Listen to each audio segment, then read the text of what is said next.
Zone DragonX, who the favorites were. KT roster.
Welcome back, everybody, to another day of the LCK Spring 2019. It's me, Valdez, with Papa Smithy once again, bringing you Jin Air versus King Zone. We're hoping maybe the Glad Plane can show its face a little bit. Maybe they win one game, but King Zone, they desperately need to win as much as possible to stay in playoffs. It's all about that three-team cluster around 4th, 5th, and 6th. Right now, 8-5 for two teams, 8-6 for Dumb One Gaming. So Dumb One, one game behind, I say. So you got a game in hand for both these teams. See Hanwha Live playing today, King Zone playing today. If they win, then suddenly they're one series away from being threatened by the third place team there. So it's all about really trying to keep your edge over the opposition. But in our second series, two of those teams play. So there could be a whole lot of flux, and just which two teams are coming through here. King Zone DragonX, they have the easiest opposition today, but once you beat Jin Air, it gets more competitive from there. However, Jin Air won last week. That was the big story of week number 7. I'm just really interested in 80 carries. I feel like it's 80 carries patch. It's 9.5. Deft's on the Rift. Root is a great 80 carry. Two great 80 carries in our second series as well. Let's kick it off very shortly. Yeah, Vayne was played as well. If you guys missed, Griffin taking their first loss against Gen G yesterday. Ruler showed up and said, hey guys, I'm going to 1v9 today. And Griffin said, go right ahead. We're not going to ban your Vayne. And was not able to shut it down. So raises more questions. Maybe Deft pops on into that Vayne role, or maybe some other weird 80 carries. And as you were mentioning, when we get these standings on screen, we should see the three teams that are in the middle, King Zone, Hanwha Life, and Dumb One Gaming, all fighting for 2 spots. And I love how we have 3 plot threads. It feels like the plot threads are who will finish second and skip a best of 5 between SKT and Sandbox, which 2 out of 3 teams will make it to playoffs, and which of the 3 Worlds teams from last year's will be down in relegations. Feels like the other business around first and last, even with Griffin's loss yesterday, are realistically already resolved. But let's get over some of the business of this series. King Zone DragonX come in. They've won 4 out of 5, but it was a very one-sided loss to SKT. And in fact, Valdez, your streak of 2-game series, or your percentage, is very likely to stay intact, because King Zone DragonX, they're not a big fan of 3-game series, especially in the last 6 or 7. Jin Air as well. They, struggled. For different reasons. struggle to get wins, as you can see. So let's look at this, Valdez. We'll get to the memes soon. Remaining schedule very important for teams fighting for playoffs. Gen G, KT, FLICKR, Griffin. They play the 3 teams struggling at the bottom, and then the penciled-in loss against Griffin at the end of the season, or maybe Griffin on a bad run of form. Hard to say after their loss yesterday. But Kingzone probably have 3 wins here, although if they don't, it's one of those things where your ability to beat the field is a good reason to either make playoffs or not. If you clutch out a win against the big teams and then lose in surprising fashion to the low ones, maybe you don't deserve top 5.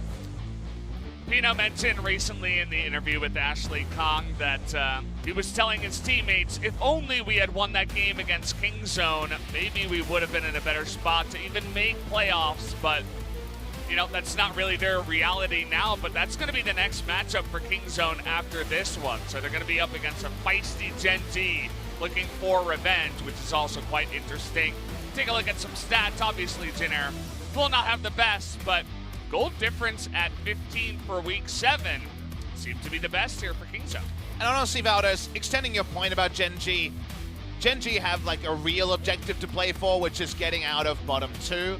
I think Jin Air will be rejuvenated after their win last week, and now they can really play spoiler. The most famous thing they've done in the last couple of years, apart from that 94-minute win against SKT, was playing spoiler, specifically for Hanwha Life Esports, who play in our second series. If you remember, the Rocks Tigers, as they were known then, were almost guaranteed plus. It just had to beat a 10th place Jin Air in spring season, and lost that same loss that had Crown in tears, you'll remember. After they thought they were eliminated, then Jin Air did them the big favors. So there's always favors to be done, and Jin Air playing spoiler could be really entertaining. We saw KT trying to make that Yasuo Gragas comp work, but didn't quite work for them, but it worked heavily here for Vaughn. And of course, Cuzz doing the 1-2 punch mid and jungle got so much in the early game, and they were able to shut out Dom1 Gaming 2-0, which really led to that massive goal difference they got week 7. Now we're looking over some of the Jin Air highlights. The Hanwha Life series was a coming down to earth moment for them. They weren't able to pick up a match victory in this one, but there were some isolated good moments. It definitely felt like they were paying forward some of the good vibes from their victory against Gen G. And Cuzz will be retaining a spot. He did in this series, he'll be playing in today, so they're definitely relying on some of the newer members of the squad and trying to find some more good moments. Grace and Lindarang, the 1-2 punch here, working out, and that's just one of the things we were talking about where they have begun to look a little bit better.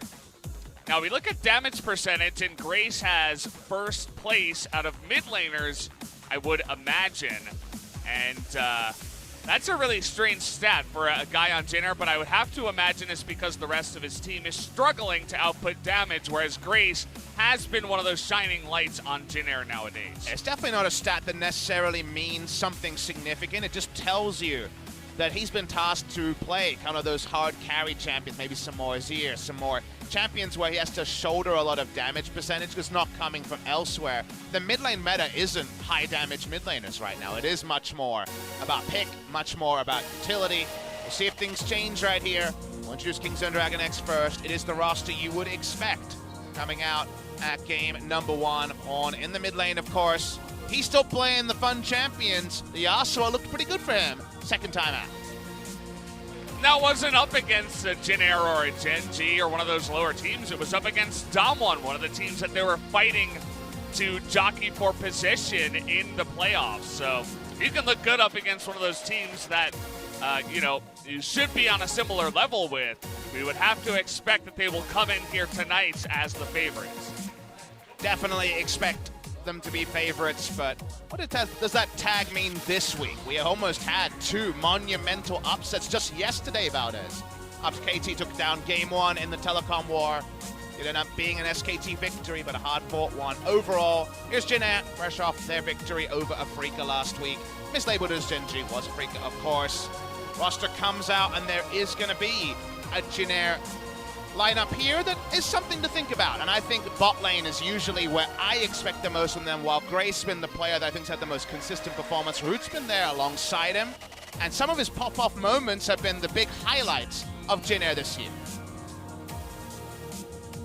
And as we have seen from Gen G versus Griffin, any one of these teams in the LCK can come out and perform on any given day, especially if the favorited team comes in and does not perform to the highest level. Even Peanut was saying that Griffin was making some mistakes, and Jin Air looking better means that Kingzone have to watch their backs coming into this series. It's not just going to be that walkover once again. And my focus on Kingzone, it's inevitably always Deft that you focus on because he is the world-class member on this roster, aptly enabled by Tusin. But I'm going to be focused on the top side here, specifically the solo laners, Pawn and Rascal. This is a matchup where you come in heavily expected to win. I want to see them have other carries than just Deft. They'll need those if the best-of-5 stage is going to be relevant for Kingzone DragonX. To see if they can put in a good shift against Grace and Lindarang, like we confirmed. Cuzz will be in there, and Nova has been the support next to Root. Root and Kellen were that hard duo for Kesper Cup and the majority of the first part of the season, but Nova's had some great playmaking moments throughout the course of 2019. Looking for that second win for Jin Air was the first fan. Obviously, this is a Deft fan from China coming in to support that ace player. And I'm sure with people coming into the stream now, as we're getting closer to pick ban, everybody's wondering, will Deft hop onto that Vayne or even something else that is wild in there, maybe even a Nico? Who knows what this guy could play up against Jin Air tonight? Well, we get to find out right now, Valdez. We had some really entertaining series, including entertaining pick and bans yesterday. Our first day on patch 9.5. We're live, as you can see in the top of the screen. It is match number 69. And the niceties extend to it being patch 9.5 with a couple of things to discuss. Specifically, global bans are going to be out there. Kale and Silas are globally banned. I don't think that's necessarily going to be a world thing, but it is an LCK thing for this match week number 8 of 10. And also zoom in to what's actually happening on the Rift, and you notice that Kalista going to be banned in the first round after 2 carry performances from Deft. It was Atlas bigging up Deft's Kalista, and it didn't work against SKT, but we saw it paid forward in the next series. He got a chance to reprove himself for sure in that series, as he did pick up the 2 wins on the Kalista that you are mentioning. Jarvan nowadays, very popular in the jungle, even sometimes see it flex to the top lane, and Vladimir, as we saw yesterday, definitely something you want to take off the table here. Jin Air at least going to get that going for them. I see the very early Lissandra from Kingzone. LeBlanc available, and it's a favorite of Pawns, but unfortunately because of the matchup, it seems like they're going to go for the safer setup champion and some more of that utility. Probably not going to help the DPM numbers on the Lissandra here for Pawn. Action on to Jin Air, the Zoe, the usual answer to a Lissandra. Banned away. It's going to be the Corki that's evolving as an answer more and more. My issue with Corki, as I kind of noted in the Griffin series earlier this week, you see the win rate, you pointed that one out about as 0-5. I think that's even more relevant when Jin Air are playing, specifically because Corki comps are much trickier to play. You have a very long lull in the early game where you have a champion that only does damage but doesn't have his damage items, so it's quite hard to play the macro around Corki comps. And then lack of frontline is the sort of thing that Pawn or Rascal, whoever's playing the Lissandra, can actually get in there and super punish. So I think for a team struggling to get wins, Corki makes life harder. I like seeing Jin Air on easy to execute comps. They do pick up the Galio as well, just for a bit of protection. Galio sustaining his spot as one of the higher tier picks that doesn't quite get banned that often nowadays, as Lucian will also be locked in here for what you would assume would be Deft. We'll see if that does come to fruition here in what should be a Lucian Shen bot lane. Sadly, that means that the newly buffed Rakan won't be played by Tusin in game number 1. He's actually coming off 3 games in a row of Rakan, so a bit surprising after the buffs. We saw our first buffed Rakan, and it looked pretty good, honestly, from Mata in SKT's last game yesterday. Zooming in on this draft, though, final pick of the first round, Aatrox jungle. Very reliable choice for Cuzz. He's been picking a lot of this as a blind jungle pick. This could be Lindarang's champion, could be Caesar's champion. We'll wait and see. It's going to be Aatrox first round here So even after all the changes, Aatrox, pretty permanent part of picks and bans in Korea as late as week 8 of the season. It's funny, you can't seem to get rid of him. That ult just has so much value in many different ways, and once you get to that late game, you get the good flash engage. All of a sudden, you know, doesn't matter what nerfs he's eaten, if he can do that kind of play, he still will find value, and he's great at, you know, sitting in the jungle and farming up as well. He's also just good at turret diving, whether he's in the lane or in the jungle. The moment he hits level 6, the turret dive is pretty reliable. So I like Cuzz not having access to it. It's one of the few ways you can actually interact with a Corki, because usually he's ultra safe in that particular scenario. But it seems like they're going to go with the fact that Lindarang is the Korea Aatrox player on the side of Jin Air. Not convinced it's going to be a jungle pick. Kingzone DragonX, so the Nocturne ban will come out. Means that Cuzz might be visiting Rek'Sai, as that has been a pick he's gone to before, and he has been preferring early spike junglers. Think of Cuzz, and I think Gragas, Zac, Rek'Sai, these sort of picks I think of. With him, double jungle ban sent out to Jin Air. When you see a Corki, you're expecting some more tanky members, because double 80 carry is usually enough damage on the side to scale into. So far, the tank jungle pool has taken one big hit. That's what Jin Air want to prefer here, and where they'll keep their counter pick for, because we think we're waiting for 80 carry, but also the jungle. Saw a lot of Tristana bans yesterday, actually. Nobody seemingly wanting anybody to get that pick, as it can kind of push back and push the lane, as a Tristana does. Hey! Well, they're going to return to what works, right? You're going to go back onto the Yasuo, make the Gragas go into the jungle. Should mean that Rascal will be hopping onto the Lissandra top. Well, that is something. They're the only team that have actually played Lissandra top this season, as far as I can remember. Since Kesper Cup started, there's been very little Lissandra top, but Rascal's been one of the few that's been preferring it. Kingzone are going down the route that didn't work for KT Rolster yesterday, but did work, like you mentioned, for Kingzone. Let's see if they can just do more than just roll up to mid lane every time Flash or Cask is available on the Gragas. Definitely have that synergy, but it lasts the whole game. It's not actually time limited, as KT seemed to suggest. Jin Air does reinforce their early game by going for a Xin Zhao, but both these 80 carries are going to take a lot of time. Tristana, even with press the attack, has a couple of moments early, but otherwise isn't going to be popping off too quickly.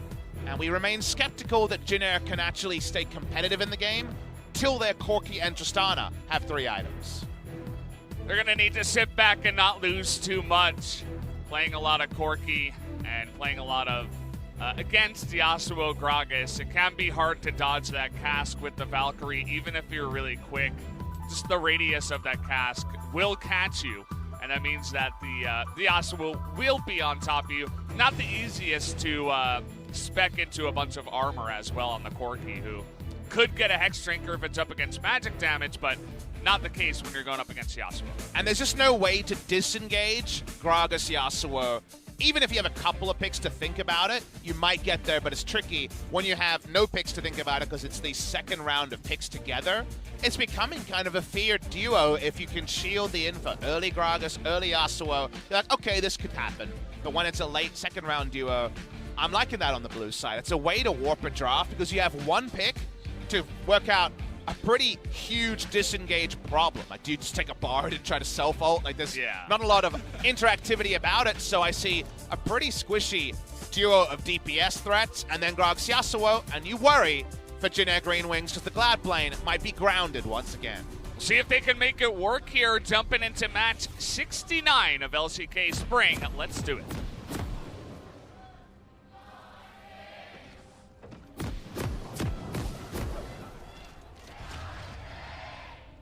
Wow. Jin Air fans, I was looking over, it's not parity with the Kingzone fans, but it's not that far away from parity. There's a lot of Jin Air fans in the audience today, and Kingzone as a squad, I feel like they're still a team that's ripe for a giant killing. They're still a team that may be up the top 5, but could lose to one of the lower place teams. And the fact that they play against all 4 bottom teams in the near future is a pretty relevant thing. Root actually started his Q just to be able to clear the ward and didn't. Pretty awkward, actually, that he went for that, because the ability doesn't provide too much. Looking in on the rune choice here, and Rascal has been talking to Pawn too much. and has decided that Klepto Mages are a thing. If you guys are wondering what that reference is, Pawn still plays Klepto LeBlanc, even after Frostmancy is gone. And it is against a melee champion, so you understand the thought process behind it. Second pick onto this top lane, Lissandra. This is the sort of lane that Cuzz might be able to punish. Glacial Path in the top lane ain't the same as in the short mid lane. I mean, part of the reason why Lissandra is so safe is because you can take Aftershock and proc it super reliably, right? Especially up against a guy who's gonna want to just full-on engage you like an Aatrox, you know? So to just forego that is immense greed for sure. We'll see if it pays off in terms of actual gold, and hope he can actually, you know, dodge some of these deaths in this game. And I love that you mentioned that instant trade win button that is pressing W and getting Aftershock. Remember again, it's in a long lane. It's top lane where you're much more likely to be chased through a Glacial Path. So not having those stats will be the immediate burst trade, but also the chase. And if the chase is on, you do worry a little bit for Rascal. And Cuzz is popping off. He's really aggressive in his pathing, but it seems like he's going to relent for now. Yeah, you see the pings that go on into that red buff as well. They think that Xinjiao is in there as for right now, as he did go over a ward, but they don't know exactly where he is. I like this. LCK total for Cuzz, 10-2 with a 9 KDA on the Gragas, making it work as one of his best picks here in Korea. That's why I noted him as a kind of Gragas aficionado, something that works with the Yasuo, but something he's stuck to. These LCK totals, I'm pretty sure are wrong, but I guess they might be. It might have been a Kesper Cup match, but I know that he's lost on Yasuo because it was notable. I brought it up. Maybe it was Kesper Cup, and that's just LCK. Unfortunately, our stats team can be very selective in finding really beautiful ways to package information. I'll confirm on the LCK numbers, but he has lost in Korea on this pick in recent memory. Yeah, it does come to my mind as well. I don't think he can be undefeated 7-0. Feels like he's played a lot more Yasuo as well, so kind of an interesting one there. Okay, so it's 7-0, just LCK, but the Kesper Cup game, of course, was the last one. We just left that one out because it doesn't fit our narrative. Yeah. Well, that's not fair, but Pawn will get away with it thanks to the stats team. We're also ignoring 2 years on EDG, but yeah. As, oh boy, Root, wrong time to try to face tech the brush as the Ignite comes in. The last bullet to the head as down goes to Tristana. First blood goes to Deft. Nicely done there. The coordination happens. We saw Cuzz set up for a gank that didn't happen. Gank happens around Cuzz and Cuzz himself. It's around top side. Put down Ghost Poro there, I believe. Just navigating around. There's a red Ghost Poro. Sees himself around Pawn. And no, that is actually a blue Ghost Poro. So I believe that's information this side of King Zone. It can be very hard to check. There's a red ward down, but it is a blue Ghost Poro as far as I know. In the Pixel Brush in the top river, yes. Correct. As Cuzz snuck on in. Not much analysis about that. He was going to place the ward. It was the wrong timing. Cuzz was already there, and he met his maker. Who made Tristana? Do we know anything about Tristana's parentage?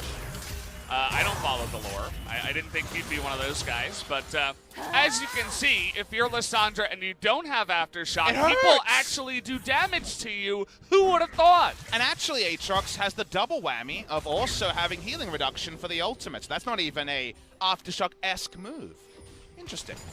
That's going to be an evolving problem. It's going to be a squishy build start. It feels like you don't have the liberty to just go into Protovelda's bot lane. Okay, we're flashing on into this one. The Ignite comes in, and okay.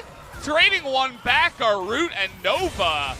Getting on in there as Deft was not able to escape the taunt. A 2v2 kill, press the attack all in, and Deft doesn't respect it enough. Even with Summon AO, that's not teleport or cleanse. He had the heal. He had a cold too. He's not messing around, Root. He's angry. That's a huge moment for Root and Nova. You plug and play Deft and Tusin in any sort of Lucian lane, especially against a team like Jin Air, in a huge advantage. Instead, we watched the replay. We just went for the all-in, and Deft wasn't respecting the flash just as the taunt was about to time out. The damage calculation is good, and we can see why Tristana is getting a lot of respect in Korea. Evolves into being a strong champion, and in lane, if you can get the press the attack going, Galio does plenty of early trade damage, and suddenly Deft has things to think about. Always have to be wary of the damage that Tristana. That's a very NA pronunciation. Tristana. That sounds like someone who's a really big fan of here Tristana. We go. Rascal, I mean, doesn't have Aftershock, gonna lose his whole health bar. At least he's got Corrupting Pot, I suppose. And he got some Klepto procs, the 5 gold there. There you also go. Something to think about. But yeah, it does sound like you're saying Trist-Stanner, someone who stands Tristana. I appreciate it. Tristanner. That could be a thing. I don't know. Does a lot of damage, you have to remember. Has been out of the meta for quite a while. You always remember those Tristana Alistar lanes that used to be very prominent in the bottom lane and just pack ignites and just go all in level 2. Cuzz is packing level 6 and Cuzz is not, so this could actually be big. Yeah, smites it away. Will he go for the kill? Absolutely. Cass comes in. Gonna be happy to trade that for the flash on the Xin Zhao. Yeah, getting bonus things is Cuzz. Cuzz has actually been the life beat of Kingzone on this Gragas, so it's coming back. It's certainly working in a big way. Looking better than Score. Yes, his flash too. Cuzz is so dead right now. There's no way for him to get away from that one. How about an extra 70 gold as well on his way out? And that's about a ward placed earlier. If a ward was placed over the wall, no way Cuzz would grieve for his Krugs, but you never want to give up Krugs. There's so much experience in gold. Laden into that camp. The old ward is a good one. I assume that was placed by Rascal, and it translates into a kill for Kingzone. Maybe our observers can do the next level and give us the replay of who put down that ward. Sadly, it's not a VOD review, otherwise I'd zoom it back and work out who did it. Who should get the credit. Don't you have that power? To be fair, the SpoTV observers, who are the observers who came over to Riot Games, were the ones who found that famous ward last year. Remember that game we were casting where a ward won them the game? Yeah. And we had the sleuthing done. Hopefully Sherlock Holmes SpoTV observers are on the case here now at Riot Games. Just gotta think about the timing of when the ward was placed. You know, rewind and see who put it down. I feel like wards are, what, like 80 seconds this early into the game? I know they got nerfed a few times. They're pretty short. It's changed a bunch of times, and trinkets and old wards and stuff. I can't even remember at this point. Riot actually kind of rescued the word trinket for me, because you know how there's some names that just feel like that only old people have that name? For example, Agatha and Bertha. Yeah. It feels like trinket was just a word you use for a gadget that, you know, no one says anymore. Trinkets. I have a lot of trinkets in my house. Well, you didn't play World of Warcraft. I didn't play World of Warcraft, so maybe the cool kids were saying it. But in my world, that didn't happen. And now it's said multiple times every game. So trinkets are back. Reclaimed by Riot Games and I guess Blizzard. Yeah. You know, it's been in my vocabulary for a long time. There were items that you could put on your character, as Nova is going to dash in the face of danger, and he should be scared as 3 people are going to easily take him out. And that should be the free Ocean Drake as well. Or not Ocean, Cloud, going over to the side of Kingzone. It just feels like 9 people are running around the Rift, and Cuzz is ahead of everyone. He's the 200 IQ player. Everywhere he has gone, he's had the Midas touch. Things have turned to gold. 100% kill participation, only 3 of them, but just visibly watching him chase people out, blow flashes, everything has come together for Cuzz, and maybe someone other than Deft is going to pile on a respect ban when you play Kingzone DragonX. And you think about Pawn, who has that 7-0 win rate on the Yasuo, at least in LCK, and with how good Gragas is for Cuzz, why not, you know? Just go ahead and play Yasuo every single time alongside of that Gragas jungle. It's found to do a lot of success in the past, and they found a way to get it here in this pick ban. So no vision of Cuzz to play starts. So Nova just went for Seek Hero, Kill Hero, but I want to talk about what the river looked like. They had no information of anything anywhere. Yeah. They knew literally nothing, and he went all in with the Justice Punch. I think if you can just taunt someone in melee range, it's fine. He had his flash open, I believe, and of course would have had Justice Punch to flash Justice Punch. To just zoom in there is a next level disrespect. Maybe you can pull that off in a scrim, but I think that was pretty poor from Nova. That's the sort of thing where, you know, as the Jin Air coaching staff, you never really had the biggest amount of options because, of course, you had a lot of losses to look at. That's a play where you're like, no, like that's actually not all right. That's the sort of play that should get you subbed out. If Coach Papa was in the booth. Oh boy, here we go once again. They make it look so easy as even a Tristana with flash doesn't flash on time. It doesn't respect the engage from Tusin. And another mistake means a kill goes the way of KingZone. And Coach Papa would note there that Root and Nova were disconnected. Root was out clearing wards when that happened, so the duo lane there as a duo rather than any individuals has to be called into question. Lack of synergy being shown, and that was after a really nice 2v2 kill earlier. That's what you call inconsistency. You know, they have the mechanics, they have the ability, but sometimes the decision-making is not quite there. I call it bad, actually, Valdez. Call it bad. I don't call it. Well, it's bad. It's bad sometimes and good sometimes. That's inconsistency. I know. But inconsistency, of course, has the whole, like, the vision of the good stuff and the bad stuff. But unfortunately, well, I'm just going to zoom in on bad. Yeah, they lean to the bad side for sure. And sometimes they pull off good things. I'm just being glass half empty for a moment, all right? You can be glass half full. It's a broadcast. That's usually the way it goes there, yeah. But the glass half full of this point is that Pawn has to just chill and get 320 gold instantly. Pawn himself going to be working towards his first seal item. And now, if Cuzz shows up, he's got Sorcerer's Shoes, so the penetration is starting, and Yasuo will have plenty behind that. So already, we already mentioned in pickback. Let's go back to before there were individual mistakes. Jin Air have a hard drop to pull off because of double AD carry and Corki taking a lot of time. And now the easier drop to pull off with the Gragas Yasuo press R and it kind of works out situation is ahead in gold. Now we really need to see Jin Air find a way to extend the game because as things stand right now, any 2v2, any 3v3 is going to go the way of KingZone.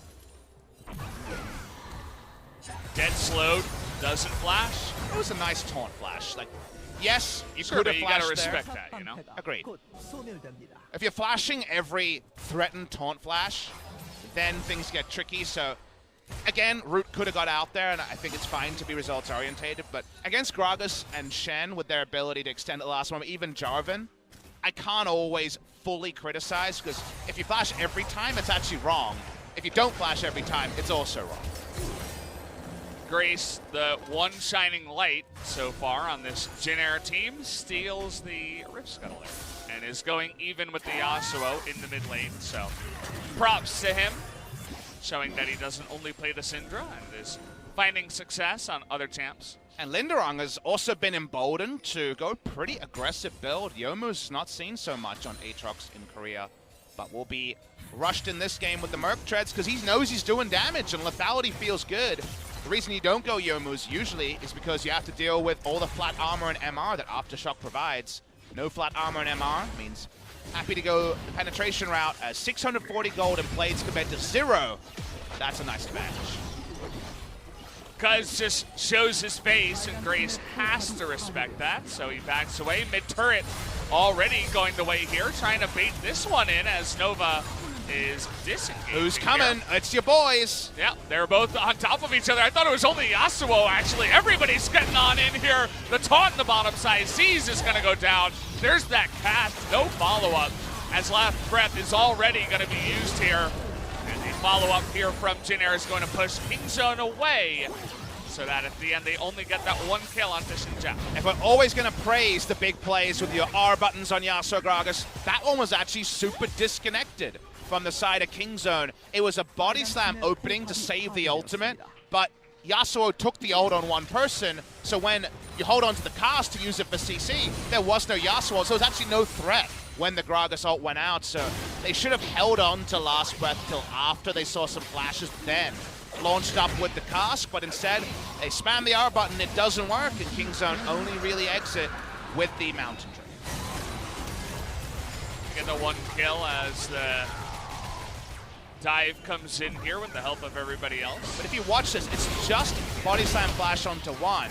They get it onto the Gragas, and the cask is held onto. That cask could have been cast into Yasuo ult on Root, and given that Root lived on 300 health, he would have died. So I think they could have played that differently. But they're able to zoom in. Like you mentioned, they did get the Xin Zhao kill throughout all of it, and got the Mountain Drake to begin. But that could have been Yasuo kill involvement that for now is 0-0-0.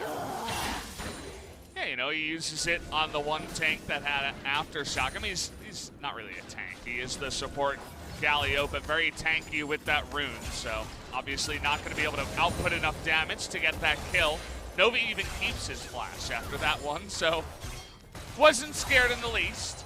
Back in my day, a support couldn't have 70-70 resists and 500 health at bonus health at 16 minutes. So tank support was what we called it when they didn't have any items. Now they have aftershock and the health. So yeah, you get to be tanks on a budget, and Galio has damage reduction as well. And tanky enough to shrug off just the critical strike being completed so far from the Yasuo. These possibilities and more brought to you by Aftershock here in 2018. Did they sponsor us for a whole week? Have we worked out how long their sponsorship is for? I'm just, you know, showing off, so maybe some other sponsors can come in here. If you could choose one sponsor for the LCK, who would you choose? Like, what's the brand you really want? It could be just pure greed, like I love that drink, or some cool synergy you're seeing. I'm trying to think about that. I really like bread and pizza. Okay, I mean pizza sponsorship. Maybe like a pizza sponsorship. Which I one? like that. Give us. I'm not a huge fan of, you know, the chains and stuff. Okay, I mean, I'm one of those, you know, I'm an elitist you can't from be New York hipster City, and right? ask for a sponsor, then you don't get anything out of it. They don't have the money, Valdez. You're really bad at this brand thing. Can't we just get a local pizzeria from New York City to sponsor the stream? Doesn't that mean something? No. We get good pizza, right? I mean, that's something. We had BBQ Oliver's. That was perfect. That was good, for sure. You couldn't come up with one pizza brand you can tolerate? They all suck. All the chains are bad. Spoken by Valdez. He is a real pizza hipster. I didn't know this, actually. I didn't know that you're... That's a pretty big hater statement, that none of the chains hold any value. I'm trying to think of, like, what is the best one. I don't know, maybe Pizza Hut? But that's not even real pizza. That's like, I don't know, some kind of abomination. Don't say that out loud. That's true, actually. That, you know, somebody's going to play that clip when we're casting for the 2021 Pizza Hut LCK. Don't forget, Valdez, you and I are content creators now, so I know who's getting the call from Pizza Hut and who's not. Your stream ain't going to be presented by Pizza Hut anytime soon. Or any of them, by the way, because I don't want any of them, Pop. I would rather Holy have crap. some You're other popping off, apparently. sponsor. Just none of those pizza chains. I'm okay with pretty much anything else. I like peanut butter, too. You get a Skippy sponsorship. That sounds good. I forget who the peanut butter brand is in Australia. We don't have Skippy. Skippy is actually, it has a lot of sugar. It's not very natural. I think we might have, does Kraft do peanut butter? I think we have Kraft in Australia. Kraft does macaroni and cheese. Yes, they do a lot of things. Okay. Well, guys, nothing's really happening in the game apart from Kingzone kind of boringly extending their lead. Don't worry, we'll curb the food talk when people look like dying. But for now, no dying. Just life. Just life. He's not in this game, not playing today. Sadly, I like watching life. He's, of the rookies that have come in this year, he's like the rookie where you're like, you're not the finished article, but you're really good at engaging. Yeah. And that's pretty cool. He's got potential, you know, you could see that he's a solid player. Going back to that word again, he is not inconsistent. He's quite consistent, actually, I would say, as one of the rookies, which can be hard if you're a new player. And he's also willing to go in. And that's not always interesting. As a new player, when you got Ruler and Cuvée and Fly and Peanut, right, brands. And extended names, being the one who often has to all in on Gragas is not easy. So shout out to Life. We've been enjoying watching him play. Feels like an honest rookie compared to the dishonest rookies on Griffin, where it was like, how are you guys all top of the table? Like, what's going on here? Whereas with Life, you're like, oh, you made a mistake. That makes sense. Who's that new rookie on Griffin? Kanavi? Kanavi. Yeah. And Cabby. I'm looking forward to him playing. A lot of talk about him. But, you know, it's kind of hard when you have that roster ahead of you. He's a jungle, right? Kanavi's the jungle, Cabby's the support. Yeah. And then Sennen is the Afrika support that looked pretty good. I forget his name. I get that mixed up with Kanavi and Cabby. Yeah, you're right, Sennen. Sennen looked pretty good as well. Those are the rookies that I think are coming up, and there's more obvious ones than some of the other rosters, but a time to think of other things there. So what about me? What sponsor do I want? I feel like there's some really great sponsorship opportunities. LEC doing a really good job finding a lot of different sponsorships. My favorite is the fact that they have a blood bank that sponsors First Blood. Like, how awesome is really the synergy there? Yeah. Because normally you think, all right, how are we going to fit in the blood bank? But actually we have a thing we talk about every game that has amazing synergy there. So it sounded like we had a listen in there, but that was just, I believe, Yasuo chatting for a second there. You know he speaks a made-up language. You see that on Reddit? Really? Yeah. I didn't know that. I didn't read the post, but I saw the title. It was like, Yasuo speaks a made-up language. Interesting. So I guess Hasaki is not a real word. Does Gnar speak Pokemon? Because he kind of says Gnar a lot. Yeah. And some other kind of... Kind of how I imagine Beryl speaks to himself.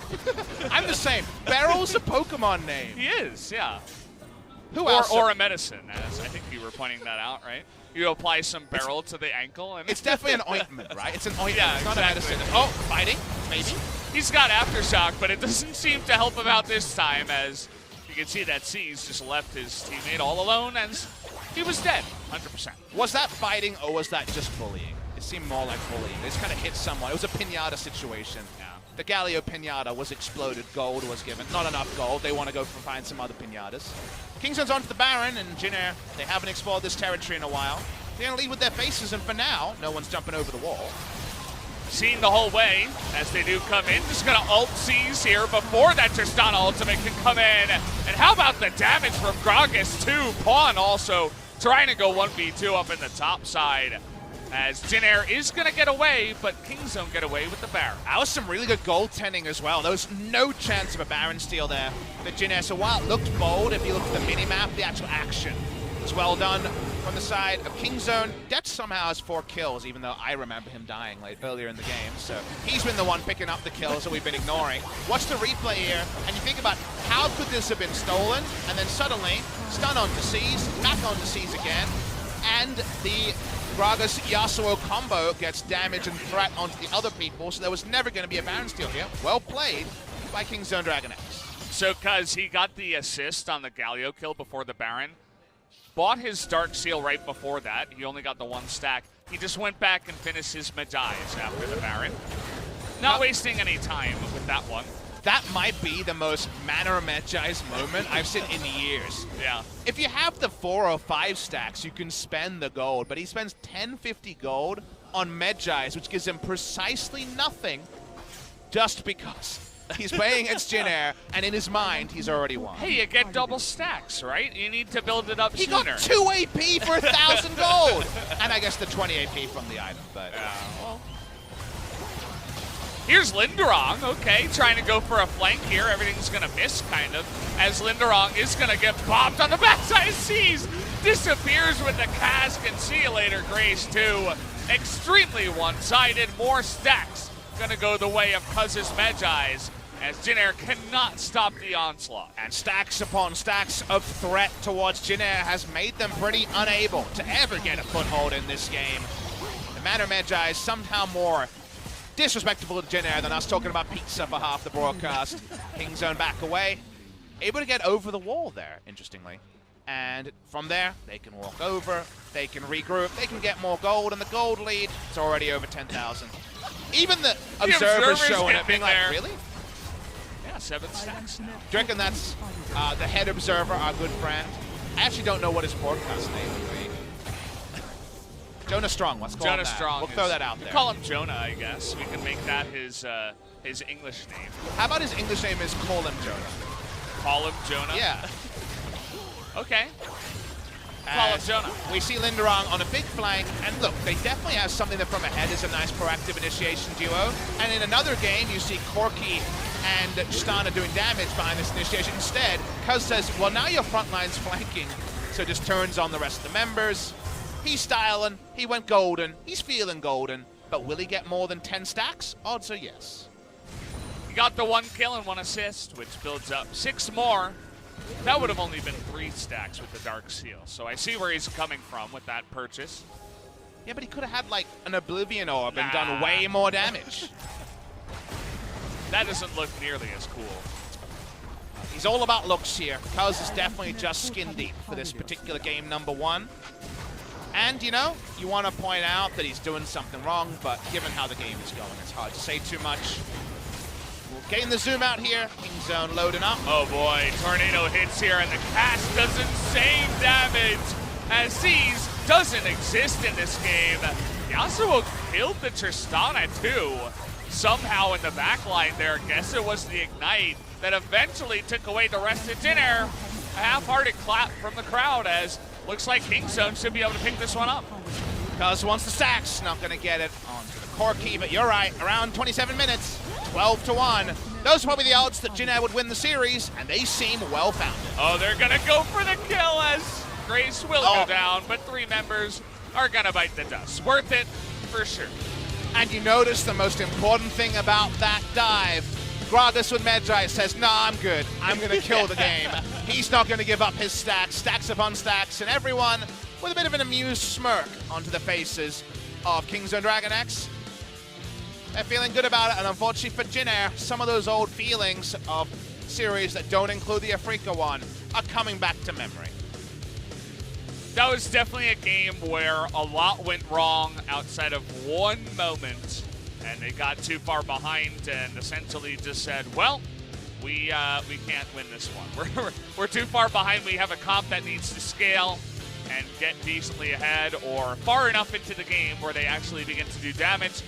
They didn't even get close. So we saw Lindarang packing up his, well, I just heard a very interesting thing. I don't know if we should spoil that. What do you think about that, Papa? Okay. There is going to be a very interesting development after the break, is what we were told. We won't give you any more specifics, but Jin Air Greenwings, if I'm the coach, again, Coach Papa came out a couple of times there.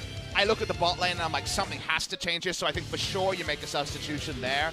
Around that, it just all kind of was too inevitable. That's the part is that you don't want to accept as a coach is we saw Cuzz get ahead and contest C's and also the bot lane fall behind. And you're like, they're not going to win this, are they? And the answer very quickly was yes, and the Man of Medjay comes out. They just got into a funk, and that's one of those funks that ruins your day. At 7 a.m., they found out some bad news, and unfortunately for Jin Air, things weren't working, and that's a lot of backpacks that are being filled up. Yeah. Spoiler alert, anyone? As definitely getting some information about what could be happening for the next game here. And honestly, I don't blame Jin Air. I'm kind of surprised it took this long, actually, to just go ahead and just wipe the slate clean and see what happens the next time around. We're hoping the clean slate brings less chance for Manor Medjay's and styling, but by the end we were styling as King Zone DragonX. They just wanted 2-0 to keep that route forward. And remember, clean records are important when everyone's around the same clump. Damwon and Humwa Life want to see Jin Air pick up even a single victory, as Valdez wants to see more than a single number in that column next to Xin Zhao. 1,300 gold. I feel like Gragas did more damage to Xin Zhao. Gold?